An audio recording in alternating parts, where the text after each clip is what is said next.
ಗಡಿ ತಾಲೂಕು ಪಾವಗಾಡ ಅಂದ್ರೆ ಮೊದಲು ನೆನಪಾಗುವುದು ಶ್ರೀ ಶನೇಶ್ವರ ಸ್ವಾಮಿ.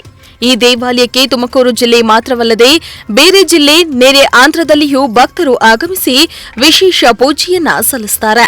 ಇಂದು ಮಾಘ ಮಾಸದ ಶುದ್ಧ ಹುಣ್ಣಿಮೆ ಅಂಗವಾಗಿ ಶನೇಶ್ವರ ಸ್ವಾಮಿ ದೇವರ ಬ್ರಹ್ಮ ರಥೋತ್ಸವ ಸಹಸ್ರಾರು ಭಕ್ತರ ಸಮ್ಮುಖದಲ್ಲಿ ಜರುಗಿತು.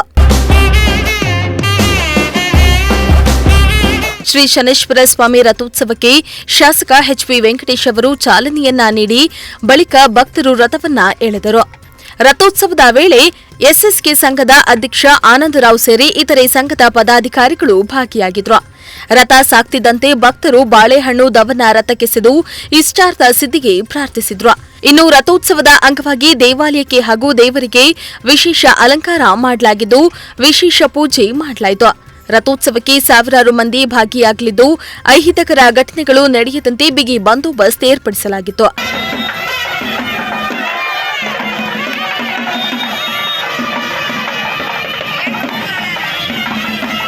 ಈ ವೇಳೆ ಮಾತನಾಡಿದ ಶನೇಶ್ವರ ಸ್ವಾಮಿಯ ಅರ್ಚಕರು, ಈ ದೇಗುಲ ಸ್ಥಾಪನೆಯಾಗಿ 70 ವರ್ಷ ಪೂರ್ಣಗೊಂಡಿದ್ದು 60 ವರ್ಷದಿಂದ ರಥೋತ್ಸವ ಮಾಡಲಾಗುತ್ತಿದ್ದು ಇಡೀ ರಾಜ್ಯಾದ್ಯಂತ ಭಕ್ತರು ಇಲ್ಲಿ ಪೂಜೆ ಸಲ್ಲಿಸಿ ಭಕ್ತಿಗೆ ಪಾತ್ರರಾಗುತ್ತಿದ್ದಾರೆ ಎಂದರು.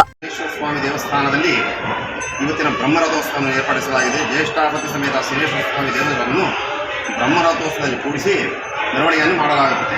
ಇವತ್ತಿನ ರಥೋತ್ಸವದಲ್ಲಿ 70ನೇ ಬ್ರಹ್ಮರಥೋತ್ಸವ 70 ವರ್ಷ ಇದೆ. ಶ್ರೀಮಂತ ದೇವಸ್ಥಾನವಾಗಿ 60 ವರ್ಷದಿಂದ ಶನೇಶ್ವರ ಬ್ರಹ್ಮರಥೋತ್ಸವ ನಡೀತಾ ಇದೆ. ಇಲ್ಲಿ ಬಂದ ಬ್ರಹ್ಮರಥೋತ್ಸವ ದರ್ಶನ ಮಾಡಿ ಶನೇಶ್ವರನ ದರ್ಶನ ಮಾಡಿದ್ರೆ ನಮಗೆ ಏನೇ ಒಂದು ಶನಿದೋಷಗಳಿದ್ರು, ಪಂಚಮ ಶನಿ, ಅಷ್ಟಮ ಶನಿ, ಸಪ್ತಮ ಶನಿ, ಏಳನ ಶನಿ ಕಾರ್ಯಗಳಿದ್ದರೆ ನಮ್ಗೆ ಏನೇ ಒಂದು ಸಮಸ್ಯೆಗಳಿದ್ರು ಇವತ್ತಿನ ದಿನ ಶನೇಶ್ವರನ ದರ್ಶನ ಮಾಡಿ ಬ್ರಹ್ಮರಥೋತ್ಸವ ಸ್ಪರ್ಶ ಮಾಡ್ಕೊಂಡ್ರೆ ನಮ್ಗೆ ಏನೇ ಒಂದು ಕಷ್ಟಗಳಿದ್ರೆ ಎಲ್ಲ ಪರಿಹಾರವಾಗುತ್ತೆ.